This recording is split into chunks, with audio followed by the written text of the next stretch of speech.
Hey guys, Sterling with Anime Bar here, coming at you with another fascinating Bleach What If. So I was sitting around contemplating and thinking about Bleach, as I often do, and I thought of a fascinating what if. And my thought here is, what if someone from the Zero Division had to be replaced? What suitable character in the Bleach universe could even take the place of a Zero Squad member? Is there anyone suitable?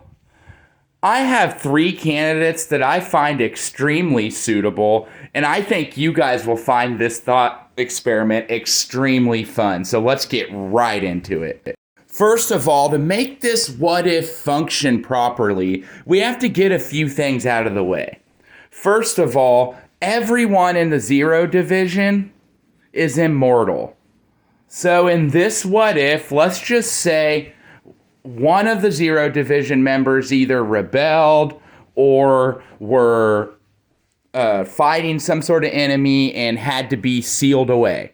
Okay? And we don't know anything about the Zero Division recruitment process, so we don't know if there has to be 5 members, or if there has to be 4, if there has to be 3. But for this what if's sake, let's just say they have to find a suitable replacement, or the Soul King decides to find a suitable replacement out of characters in the Bleach universe. Okay? So let's get that stated right away. Someone is sealed away, and the Zero Division needs a replacement. One more little piece of house cleaning. To be a candidate on this what if list, you have to have created something of historical value for the Seirete, just like all the Zero Division members have. So whether it be the creation of the Zanpakuto, or the Shihakusho, or just naming everything, all the current Zero Division members have huge footprints left on the Seirete as far as their historical contribution. So to even be a candidate on this what if list, you're going to have done something pretty important in the Bleach world as a prerequisite for even a nominee to be on the Zero Squad. Also, in this what if, we're just going to say Ichibei was left alone because he's the strongest, he's the monk, he's the leader of the Zero Division. He's not going to be the one that's sealed, okay? So one of the other division members are sealed, all right? So without further ado, let's get started with this fascinating Bleach what if. What if one of the Zero members needed to be replaced due to them being sealed? Let's get started. The first nominee on this list is none other than Kisuke Uehara, the most intellectual, big-brained character Bleach has to offer. And that's saying a lot considering he shares a world with other extremely smart characters. Now you guys might be wondering, Sterling, what is Kisuke's contribution to the history of the Soul Society? And I would tell you that it was his invention of the Hogyoku. The creation of the Hogyoku is an extreme feat, to say the least. I know he didn't perfect it, but just creating what was the beginnings of the Hogyoku is creating something the Bleach universe has never seen before. Not a lot is known about the Hogyoku, but it seems almost sentient in nature. And it allows the wielder to transcend the boundaries between Soul Reaper and Hollow. It's the first of its kind, and I would say the Hogyoku alone is enough of a contribution for Uehara to get himself into the Zero Division. But he's a scientist, and he's done a lot more than just create the Hogyoku. A lot of you don't know that he's actually responsible for the standard Gigai and the Ryotsu concealing Gigai, and the portable Gigai. Guys, the Gigai is a huge creation, especially in modern day Bleach. With all the Soul Reapers that are frequently visiting Kurakura Town, they need a Gigai to be able to stay an extended amount of the time. Where are they going to get this Gigai? Kisuke Uehara. I'd say if not the Hogyoku, then the creation of all the different Gigais definitely gets him in. Not to mention, he also created a Ryatsu concealing cloak that he was able to sneak up on Aizen with after all those captains had been holified and turned back the pendulum. And it's hard telling what other useful inventions Kisuke has invented, and it's helped the Serete. So just him being the scientist that he is earns him a ticket into the Zero Division. But it's not just his big brain, guys. His way of thinking, I think, would get him into the Zero Division. This man's way of thinking has saved the world of Bleach so many times it's not even funny. He'll do anything to keep things how they are, to keep the world of the living how it is, Soul Society how it is, and Wako Mundo how it is. He will do anything, guys. He is pretty much the ultimate warrior of the Serete, if you want to think about it, because he always has the Soul Society's best interest in mind most of the time. So just that way of thinking alone, I think, could get Kisuke Uehara into the Zero Division. It's just a question of whether or not he would want to. On top of everything I just mentioned, Kisuke is also an absolute powerhouse, and his Bankai allows him to create things out of thin air, fix things. It's one of the most versatile Bankais in all of Bleach. I think positively, without a doubt, Kisuke would be the number one candidate for a replacement on the Zero Squad. The next potential candidate for the Zero Division on this list is Mayuri Kurasuchi. And yes, guys, a lot of you are probably saying Mayuri Sterling. That's a massive reach. Like, I know he's a great scientist, but Zero Division worthy? Is he really? And guys, I'm here to tell you, yes, he very well is worthy of the Zero Division. And here's why. I think the creation of Nemu alone gets Mayuri into the Zero Division. Nemu is the artificially created daughter, if you will, of Mayuri. And he actually used the combo of Kisuke's Gigai technology and Kira Hikafune's Gikon technology to bring Nemu into existence. Now, a lot of you might say, well, that's not fair. He's copying Kisuke and Hikafune's technology, so that can't get him into the Zero Division. That's not something of his own creation. But guys, what I'm telling you is Nemu is special apart from that. The entire goal of the Nemu project was to create new souls from Konpaku cells, or soul cells, like a human soul or a soul in the Rikongai. Okay, so stay with me here. Nemu is the 7th incarnation of this experiment, meaning the 6 others ultimately failed, but this 7th Nemu was able to build upon what the 6 others had learned emotionally and worldly, like how life works. She actually got to the point where she was able to think for herself and make decisions for herself. And if you didn't tell anyone, no one would know that she wasn't just an actual Lieutenant Soul Reaper.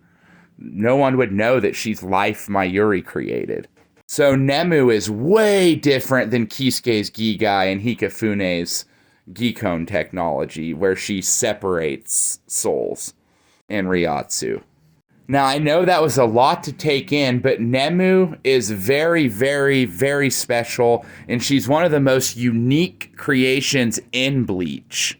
Just the fact that Mayuri was able to combine these two technologies and create something like Nemu is just completely mind-boggling. Nemu gets to the point where she can actually feel like love for Mayuri, in a fatherly way. Like the way a daughter would feel for her father. But in a weird kind of twisted Mayuri way, of course. So with Mayuri essentially being able to grow life inside of a Gigai per se, And ultimately, after many trial and fail errors, he gets Nemu. I think Nemu herself is enough of a contribution to get him into the Zero Division.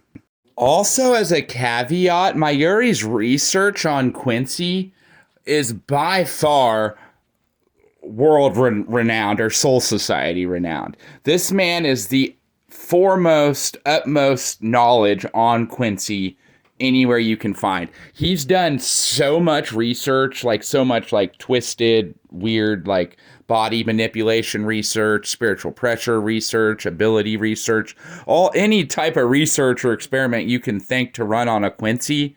Mayuri has done it. And that reason alone helped make him an MVP in the 1,000-Year Blood War arc. Without Mayuri, they would have lost the war easily. He's able to cure people of zombification. He's able to counteract Quincy shrifts. His big brain is a huge reason why he was, like I said, almost the MVP of the 1,000-Year Blood War arc. Now, that little caveat there isn't enough to get him into the Zero Division, but his creation of Nemu combined with all his research on not just Quincy, but pretty much everything, and his extreme thirst for knowledge could make the Soul King show some interest in him and want him to be a replacement for a Zero Division member. Now, the first two people on this list, in my opinion, were definitely suitable candidates and definitely had great contributions, and you could see them joining the Zero Division. But this third candidate may blow you guys away, and it's none other than Sosuke Aizen. Now, okay, don't shut off the video. Hear me out on this one, okay? So, Aizen clearly is extremely powerful, and the whole point of being a Zero Division member is ultimately to protect the Soul King. So if you could get Aizen to be on our side and not want to like destroy the Soul King, then Aizen would be a great protector. But that's not what gets him on this list. You have to keep in mind, he also created a Hogyoku that was almost just as good as Kisuke's, okay? And it was also Aizen who came up with the idea to feed the Hogyoku to the other one, okay? Kisuke didn't do that. Kisuke created like the beginnings of the Hogyoku, okay? But Aizen himself is an extreme intellectual, extremely big-brained, just as big-brained as Kisuke, I would say. He was able to crack the code and find a way to not only make the Hogyoku the formidable sentient force that it is today, but also he was able to combine it with his body. Okay? Now, I would say that is pretty impressive. Not exactly a contribution to the Serete, but as, like, to the Bleach world, he's a different being than everyone else. You know? Like, he's so incredibly powerful, and he's just a enigma, a monstrosity. They have to seal him in that dang chair just to keep him from wreaking havoc on everything. Aizen doesn't necessarily hate the Soul Society itself. He just hates the way the Soul Reapers that run it think. And he doesn't really care for the Soul King. But if you could find a way to persuade Aizen to actually want to be a Zero Division member, and they needed a replacement, then if all things could be kosher, which would be pretty hard, then I think they may accept him. But like I said, Aizen, this one really is a reach. But I think it's something extremely fun to think about because he definitely has the power. He definitely has the big brain. He, like I said, created what ultimately was the Hogyoku in the end. And it would just be awesome to see Aizen in a power position like that. But he was able to wreck all our favorite characters, no problem. Develop the Hogyoku, obtain many forms, and ultimately, yeah, he lost to Transcendent Ichigo, but he was able to become Transcendent himself, being one of the first beings to do so. So yeah, ultimately, I don't think Eisen would ever go for that, and I don't think anyone else would ever go for that. But like, what if the Soul King chose? If the Soul King could maybe see inside his heart and maybe see that he does care for the Serete a little bit, or he would have let U-Haul destroy it, then maybe they could work something out. But ultimately, Eisen probably doesn't work. He's just a really fun one to have in the list because you can't discredit all the incredible things that Sosuke Eisen was able to pull off in regards to the creation of the full Hogyoku and what he did to Tozen and how he was able to breach the barrier between Soul Reaper and Hollow. Anyways, guys, that'll do it for this Bleach What If. What did you guys think of this What If? Keep in mind, I know all of this is just hypothetical, and I know that you really do have to have a huge historical contribution to get into the Zero Division. So out of the characters we have, I think that those three would be the most fitting, okay, if it were to happen. What do you guys think? Did I miss some people? Did I miss some things about the candidates that I picked? I want to know in the comments. So like this video and share it with your friends so we get the Bleach discussion going on all the way into next Bleach Monday. And until then, this is Sterling signing out. Have a good one, guys.